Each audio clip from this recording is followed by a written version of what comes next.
IGN Game Scoop. What's up, everybody? Welcome to IGN Game Scoop. I'm your host, Damon Hatfield. I'm joined right now by Scott Lowe. Hello. Justin Davis. Scoop. Colin Moriarty. Yeah. And is it fair to say Sony just announced a new console? I guess so. Right? Yeah. Kind of. Basically a microconsole. Over the night, they held a pre-TGS press conference, Tokyo Game Show. Colin's going. Yes, I'll be there. Are you going this year, Scott? I am not. Okay. But you're going in November. Yeah. I'm going December. We're all going to be there. You're just going for funsies. Yeah. We're not going to Tokyo Game Show. We're just going to Tokyo. We're just going to Tokyo. Yeah. Anyway, at this conference, they announced the PlayStation Vita TV, which is a micro console. It's about the size of a deck of cards, and it just lets you play Vita games on your TV without a Vita. With a DualShock 3. With a DualShock 3, and then also streams video like Hulu and Netflix. Is this accurate? Yeah, they haven't confirmed Netflix or anything quite yet, but yeah, presumably. Like Hulu's confirmed. Hulu's confirmed, but yeah, the rest were like Japan-centric services. But presumably, when it comes to the U.S., if it comes up to the U.S., I mean, it seems... It will come to the US. Yeah, you would imagine like all the standard... all the stuff you see on the PlayStation Network already, I think, is probably fair game. One detail I missed about this, when is it actually coming out in Japan? Comes out in the fall in Japan. So this year. Yeah, and they don't, this was the one thing they announced where they were very clear that's coming out everywhere. Like the other things were, very Japanese and we might not see these things, but that was one thing where they're like, it's coming in Japan first. Got it. And isn't it on the PlayStation 4 release date in the U.S.? Like, it's like in November, like mid-November, yeah. Yeah, pretty Which close. is November 15th. And apparently it's already sold through on Amazon Japan. So, After just being announced like less than 24 hours ago? The pre-orders, yeah, I just saw it on the website. And the price in yen is about $100, right? Yep. It's like, I think it sounds awesome. I do too. Because the Vita has a really great library of games. How great? I was giving you a chance to get into your... Well, I don't know. I don't have like a quantifier. Like it's this great. It's a very underrated library of games. Yeah. Extremely underrated library of games. Yeah. And then you can just play all these games on your TV. Like a lot of people were comments. They were being very cynical about it. It's like that defeats the purpose of a handheld. But whatever. Like games are games. Whether you're playing them on the train or at home. It is a $100 Vita. Yeah. That lets you do a bunch of other stuff. So it's really cool because like they announced the Vita redesign, which Scott Lowe had long prophesized about, and they got rid of the OLED screen. It's lighter, it's thinner, it's gonna be cheaper. It's got built-in memory, although only a gig, but that's enough for your saves and some little games. Better than nothing. Yeah, exactly. And also a new memory card, 64 gig memory card, which is awesome. Yeah. Hopefully it doesn't cost like $700. It will, like the other memory cards do. But this piece of tech is really cool because it's a Vita that you only have to pay $100 for, and it's already got a great library, and it's going to have access to PlayStation Network. Now, there are a bunch of games that will not be playable on it because of the touch controls, and there is a list of those games in Japan. Yeah, like what's an awesome game that won't be playable? Well, when you think about a game like Uncharted, Uncharted technically, so here's the thing, these games can be patched. Like apparently Soul Sacrifice is going to be patched and a few other games, like internal games that they don't have to pay the fee to put the patches through cert. So they'll hopefully, be able to take care of some of these problems. But yeah, there are certain games, like I really like that game Nun Attack, for instance. That's like all touch. Men's Mayhem's all touch. Like, those games are also on the App Store, though. Yeah, exactly. So there's like other options, and maybe it remains to be seen. Maybe you can play it with your Vita. I don't know, although I don't really see the point of that. But there are companies. It's usually a little bit janky, but like Mad Catz' Android console simulates mouse with thumbsticks and stuff like that, and I don't know. They could do something like that, or for a game like Uncharted, I would absolutely expect that to just have those touch controls patched out. Yeah. I mean, what's interesting to me is the whole announcement is very, very confusing. It was like, one more thing kind of announcement at the event, and it just kind of came in a rush. Maybe they spent 5 to 10 minutes on it, and then it was done. But one of the important things to remember here is that, like Colin said, it is a PS Vita in a smaller shell minus the screen and thumbsticks and all the controls. It's the same interface. You have the same selection of apps. You could pop in a memory card. In fact, there's a $150 bundle that comes with a DualShock 3 and an 8 gig card. They should sell a screen that you can snap on. But yeah, so you can you have a cartridge port. So basically, the way I think about it, why I think it sounds kind of interesting is that, not everyone necessarily wants to buy a dedicated handheld. The market for that is definitely waning because more people are interested in smartphone gaming or tablet gaming for on the go stuff. But they may be interested in the games, and for people who are particularly rabid trophy hunters, I think something like this is great because they can still get the trophies, they can still try out the games, but then it does all this other stuff too. It means that the Vita is not a handheld games platform anymore. It's just a games platform, period, and you choose whether you want to experience it as a handheld or a television platform. Exactly.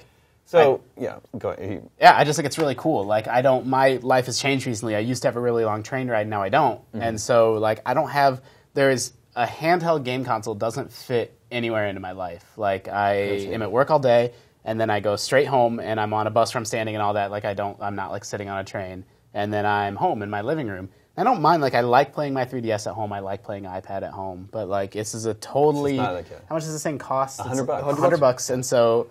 I 100% plan on getting one of these to experience some of these Vita games. What are some of the best Vita games? I know I was trying to give you an opportunity. Well, I didn't want to read down the list. You know, but like this, video game, like, Persona 4 Golden. Yeah, Spelunky, Rayman. Guacamelee, which is... Yeah, Guacamelee, Super Stardust Delta, and Dragon's Crown. Yeah, Dragon's Crown's awesome. I mean, the Vita really does have it. Like, everyone's always like... You know, I review a lot of Vita games, and they're like, well, is this the game that justifies the purchase of Vita? I'm like, the Vita's been justifiable in terms of purchasing it for a long time. There's a good array of games on there. It's just, I understand people don't want to drop the money on, like you're saying, like a dedicated handheld is waning. Nintendo obviously dominates this space and does a lot better job with that space in terms of giving you, like, we're about to see a really huge influx in 3DS sales with new Pokemon games coming out. There's nothing like that on Vita, but if you're a hardcore gamer that has hardcore sensibilities that likes some of these games, I think it's going to be a good option for you. I think it's super cool. I don't think there's any reason that we always talk about the Apple TV and how if they ever get really serious about games on the Apple TV, that then there just won't be this distinction between, oh, this is a handheld game, this is a TV game. Like, the iPad already runs at a higher resolution than HD television, so assuming the game doesn't have like crazy touch shenanigans, you can already just output that to your TV and not have any loss in picture quality. So Sony's kind of, for once, well, they've been ahead of the game before, but they're really, really ahead of the game and ahead of the competition, ahead of the curve on this one. Okay, so it's basically a microconsole, like the Ouya, right, which is already here. Yeah. And at the time when it was on Kickstarter, wasn't it like the highest funded video game? I think it raised over $8 million. Right. Yeah. And then it released earlier this year, but kind of to like people don't seem... No one predicted that. I know. And then just like the game library isn't there, right? It doesn't have a very compelling game library. Yeah. But here, like Sony comes out, it's like, here's our microconsole. It's a $100 Vita, with an incredible game library. And there's a trump card here, and this is what Scott and I were talking about earlier. We did a brief video on it. Is this thing, you could buy, like Scott said, you could buy a PlayStation 4, and then like three of the PS Vita TVs, and just strew them around your house in different TVs, and then to play the same PlayStation 4 wherever you are, because it facilitates remote streaming of games from your PlayStation 4. So it's just like a conduit. So it's a Vita. You can play a PS1 classics on it. You can play PSP games on it. You can play Vita games on it. You can play PS4 games on it. And eventually PS4, PS3 games, I'm sure, will be available digitally on PS3, whether through Gaikai or just they sell them again. So like this is like really a cool little device. Yeah. And I just want to say, just to stress it again, this thing, it really is tiny. Like, I was looking at the ports on the back of it in a picture. Like, it's barely taller than the Ethernet port. Like, it is really small. That's not insignificant. I finally got a new router. I got an Apple router, the little puck. And, like, I have a newfound appreciation for, like, tiny electronics and tiny game consoles. Like, the PS3 Slim versus the PS3 Fat. Like, I don't know. Like, I have room in my apartment for the bigger stuff, too. But just, like... It really does. Maybe it sounds silly, but if this were 2 or 3 times as big, I'd be like, oh, I don't know if I want that in my entertainment center, but like a little tiny thing, totally, I'll buy it and toss it in there. Yeah, I think the PS4 remote streaming stuff is probably the reason to be most excited about this. I mean, it's also the reason to be, like, it's also something you should be kind of cautiously optimistic about, because we haven't really seen anything about remote play yet. Like, the promise is that it's going to offer, like, kind of pure, unhindered access to your PlayStation 4 library and be able to play anywhere you are. But right now we haven't seen it working, and previous attempts at wireless streaming have not been that great. So with that in mind, and of course I don't expect Sony would be trumping it up this much if they thought that it was going to be a problem. Yeah. But, that said, like, the prospect of being able to, like, say, okay, the wife or the girlfriend or the roommate wants to use the living room TV, my PS4 is in there, I have to either, go do something else, or I can keep playing anywhere else in my house because of this little box. I think that is like a huge opportunity. It's awesome. Yeah. I do think, I would disagree that it's maybe the trump card. Like, I think for me, like, buying a console is a tax I have to pay to get at the games I want to get at. And I don't buy a console until there's enough games on it that I want. I waited to get a 3DS for a long time until there were... It's not like there's some magic formula, but like once there's 3 or 4 or 5 or 6 games that I really want to play on a console, then I'll jump in and get the console and grab all those games. And so the Vita was never really there. Like, the cost was always too high. I'm like, I want to play Persona, I want to play Uncharted, but not enough to buy the console. $99, like basically you pay that money to gain access to all these games I didn't have access to before. Like, but there are reasons to be apprehensive about the value of the Vita element itself. I mean, these games have been designed and run at a resolution below 720p. So like scaling that up on a 40-inch television or bigger is probably not going to look that great. I was actually going to bring that up. For me, I mean, I'm not a big graphics guy. So I like that, again, that's Justin Davis. Maybe not everybody in the world, but for me, I don't think that's going to be a problem. So I think there's concern there. I think obviously the control issue for a lot of games. Yes, they can be updated to adopt the DualShock 3, but the DualShock 3 isn't a sufficient replacement in a lot of cases. I'm not expecting the PS Vita experience to be that amazing. It's also using the PS Vita UI, which is not very conducive for like a non-touch. It's the bubbles, right? Yeah, it's interesting because this tells me two things, just random things. The first is that Sony was never concerned about Vita the way we thought they should be concerned about it, because they had these plans probably for a long time, like, we need to figure out a way to get rid of the OLED screen to make these Vitas cheaper. We need to make them cheaper just generally, make them cheaper to manufacture, get them out. It's not like, and PS Vita TV especially is not something you just like shit out into Andrew House's hand so he can show it at a, this is like something that like has been designed for a long time and like something in the cards for a long time, I think. And the other thing is that, and we've talked about this before, especially Scott on our videos and stuff that we've done, is that, yeah, there is a reason to be skeptical about, especially remote play in any respect with PlayStation. Because it was promised with PSP for a long time and it never happened. And then we saw like Shuhei Yoshida playing Killzone 3 on Vita before Vita even came out, and that never really came to fruition. But the Gaikai acquisition for $400 million when Sony was losing over $1 billion a quarter is significant. That tells you everything. Like, they saw something in this technology specifically that would make it, that they really think this is going to work. And they wouldn't, like you said, keep talking about it. When we were in New York City in February, at the PS4 reveal, they talked about it and we were very skeptical, right? And I kind of expected they were going to kind of walk it back, but they never have. Like, they insist, like, this is going to work. And eventually, like you said, the vision is to use Gaikai over Wi-Fi, so you're not even home. And your PlayStation 4 will be on at home, and you can be somewhere else with your Vita and play PS4. I mean, that is the ultimate goal, but I mean, that is like years away, probably. Yeah, and I mean, I just on a whim while I was researching an article about this, I popped on the Gaikai website, and like they are just staffing up like crazy. So this is clearly something that they're investing in a really big way. So now that Sony has its own microconsole, what's the future of stuff like Ouya and GameStick?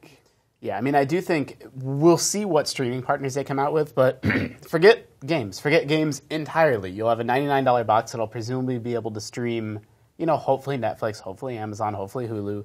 Like, there's whole companies that have built up their entire company on building boxes like that, like Roku. Yeah. I mean, Roku is like almost $100, right? And people really like it, and it's a good product. Like, that's a totally good, well-built, kind of sexy product. And I think that this, if you're even remotely interested in games, absolutely trumps that. Yeah, and I think the thing to keep in mind is people isolate like specific features and like, why would I ever want to play Vita on a TV?